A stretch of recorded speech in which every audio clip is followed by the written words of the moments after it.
Hey everybody, back again, and it's Mr. Duker with a super simplified version of Enlightenment thinkers. I don't care what government class you're taking, I promise, I guarantee, somewhere in the beginning of that textbook there's going to be a whole chapter or unit or section on these philosophers who had a big impact on governments and how they're formed and structured and why we even have governments in the first place, right? There's a lot of people who have shaped government over time, no doubt, but these guys all are important to know. They pop up all the time and they're going to be on your test. They're going to be in your textbook. So it's important, again, like I said, to know who these guys are, the impacts they had, and why they're still relevant and important today, because they very much are, right?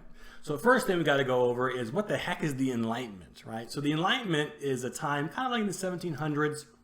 It's the beginning of kind of like modern science, laws of physics, Newton and his apple, right?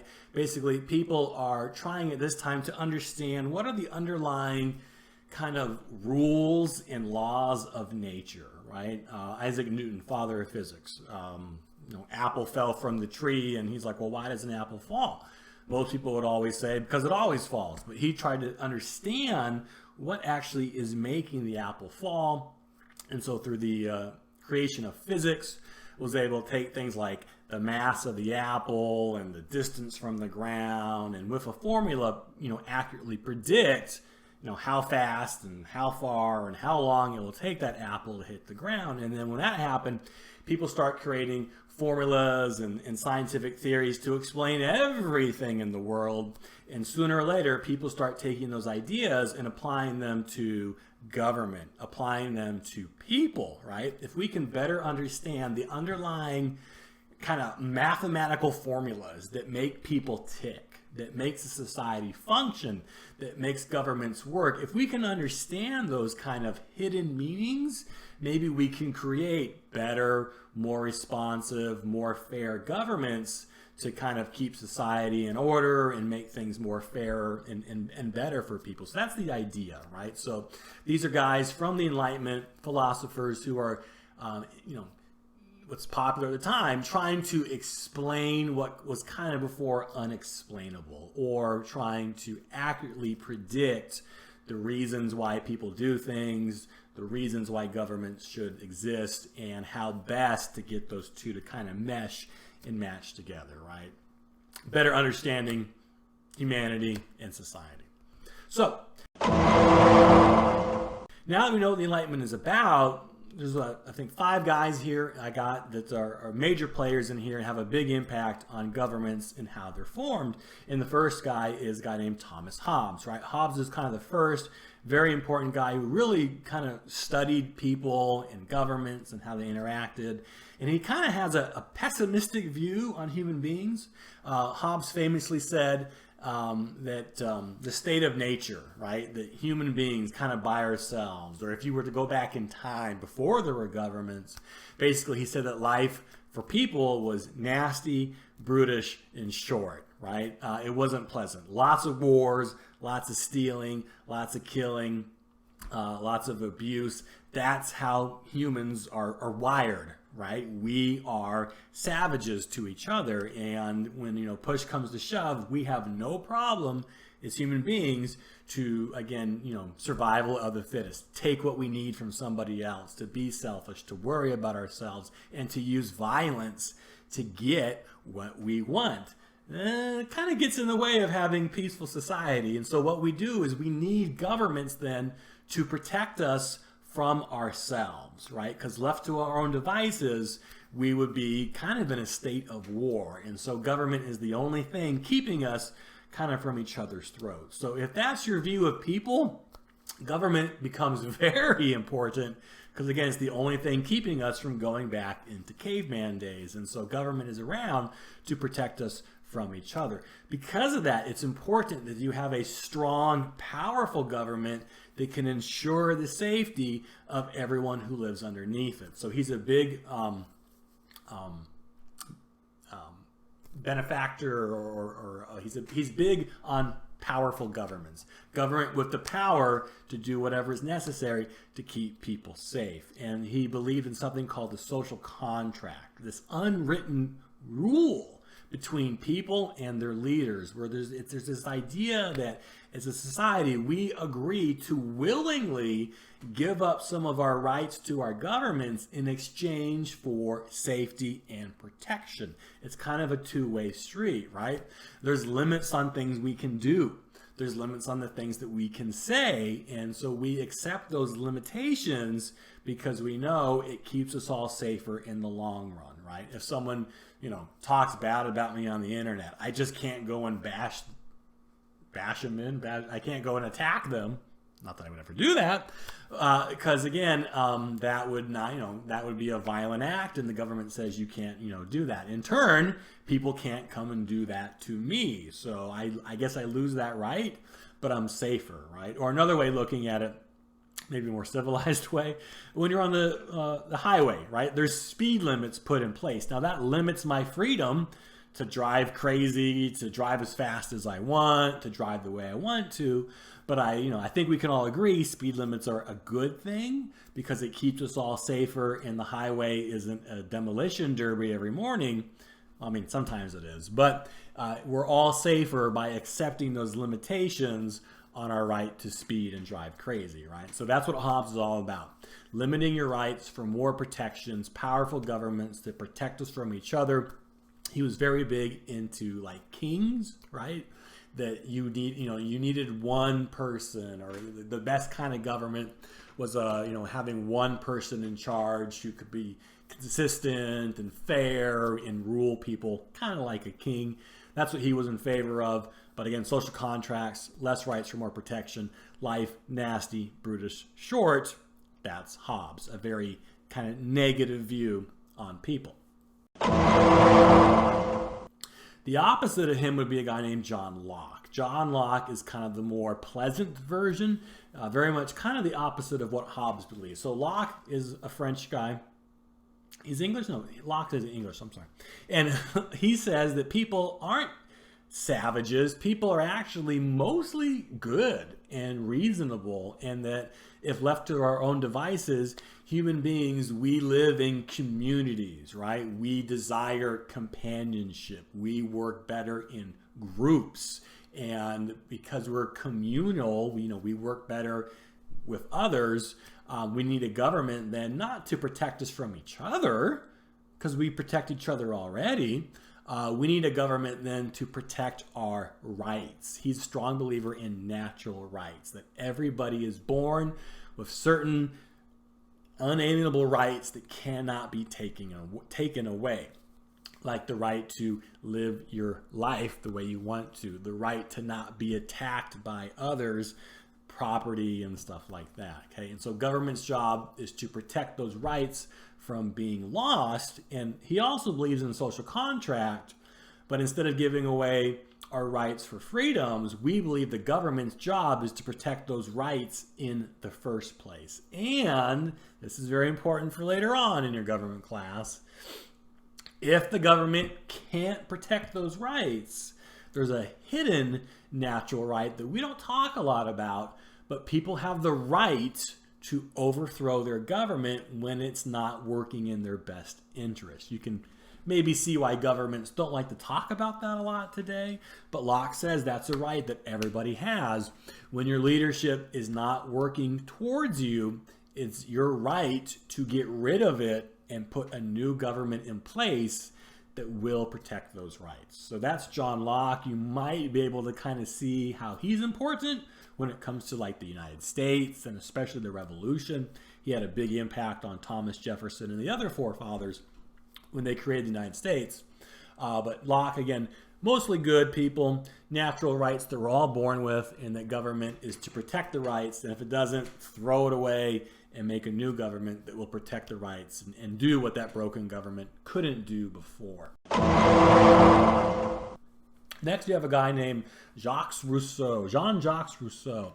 He also believes that people were mostly good, but he adds something to that equation. He believes that people are also born equal, right? That everybody's the same, and we all should have equality. Nobody's better than anybody else. We should all be treated the same. No one is superior or inferior to somebody else. And he believes that governments should be kind of made of the people, or the people should have a strong say in how their government is formed and operates and what it does. That's called popular sovereignty, or kind of just as another fancy way of saying voting, right? By voting, people can choose kind of how their government is structured. They can choose what their government will do by picking and choosing the laws, the people that will run the government. So it's very important that people are involved. The people have buy-in. Does that make sense? And by voting, it gives people a voice to kind of shape and form the government how they want. People will vote for things that are popular. Those things will win. And then the government will make sure those popular things are enacted.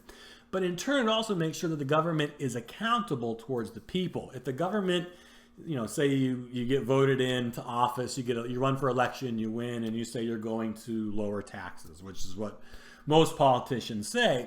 But after a couple of years on the job, if you don't lower, but maybe you instead raise taxes, if you didn't do what you say you were going to, next election comes around, the people may vote to fire you and put somebody else in place. So basically, government should keep its promises. Government should do what the people tell it to do.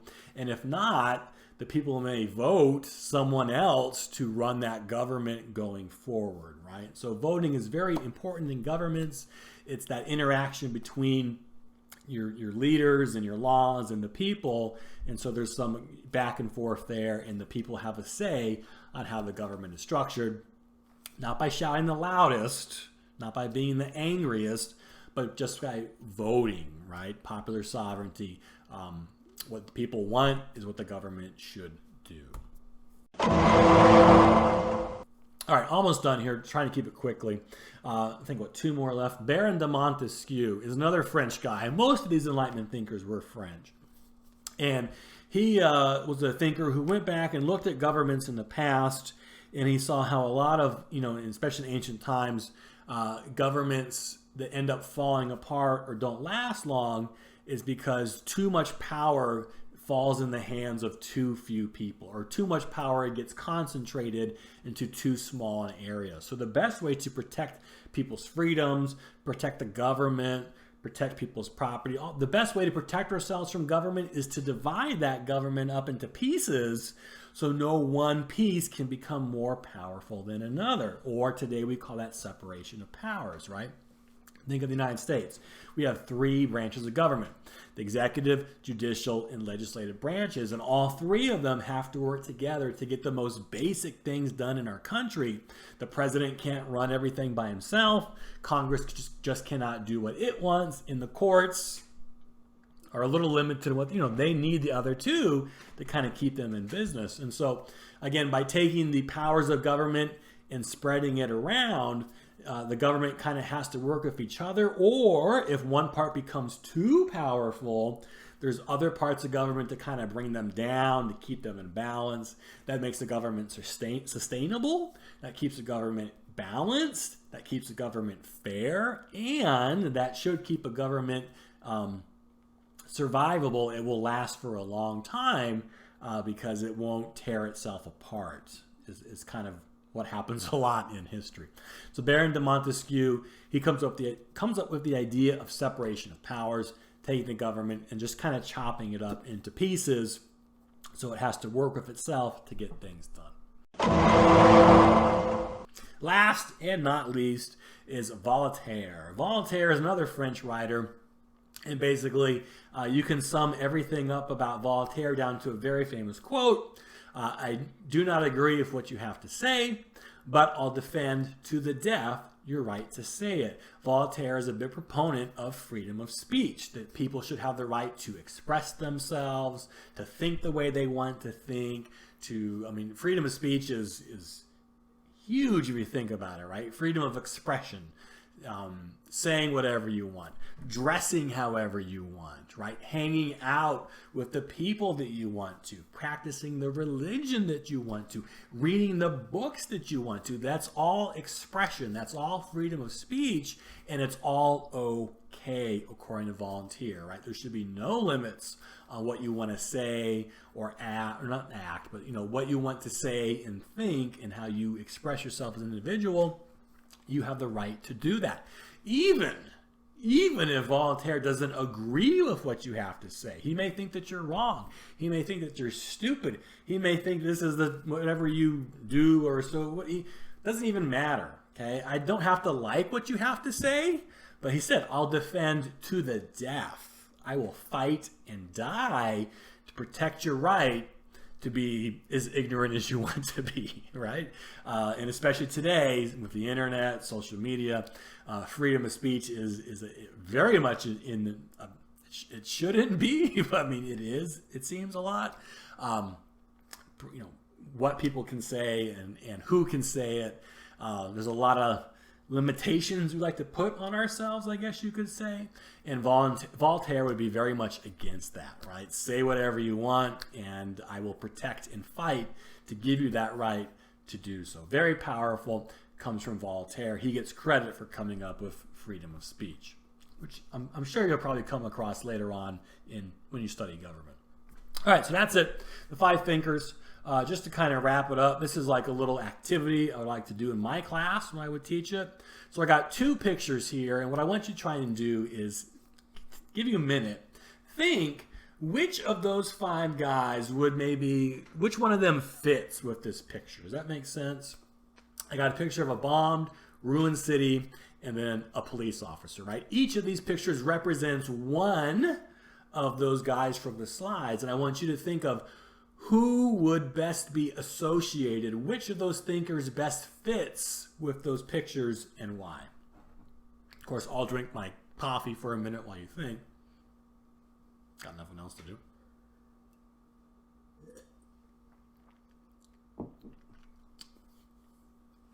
All right, so which of those guys would best fit with each picture and why? Who'd you come up with? Well, we have a bombed out ruined city right here. So what guy does that fit? Or, who would maybe approve of that picture? If you think about it, that's Thomas Hobbes, right? Because he said without government, that's the state of man. That's what life would be like without government. Bombed out cities, no utilities, right? No safety. It's a dangerous place to be. I would not want to be in that city because it looks like there's no government. If there is, it's doing a terrible job. But there's no government there to protect the people, protect their homes, protect their safety. And Hobbes is like, I told you, that's what happens when there is no government. People fall into a state of war. That's Thomas Hobbes. What about the police car? Who was best associated with that? Well, if you said John Locke, you would be correct. Because remember, Locke is all about protecting our rights. That's the role of a government. In the police, isn't that what they're supposed to do, right? Protect us from each other. If your home is getting broken into or you're being attacked, what you call 911. Come over here. Someone's taking my rights away. The government's job, the government is basically police, according to John Locke. And its whole reason for existence is to protect our rights from being taken away by others, okay? Government is there to be police, while Hobbes says government is there as a peace protection agency or something like that. Peacekeepers, can't think. All right, cool. All right, that's it for today. I hope that was helpful. I hope that was simple. And like I said, these guys show up in every textbook and every government test there is. As you can see, they have a big influence on how government is structured and how we think about governments today. But if you don't understand these guys and what they mean, it obviously could be a little confusing and not make much sense. So hopefully it's helpful, and I'll see you later.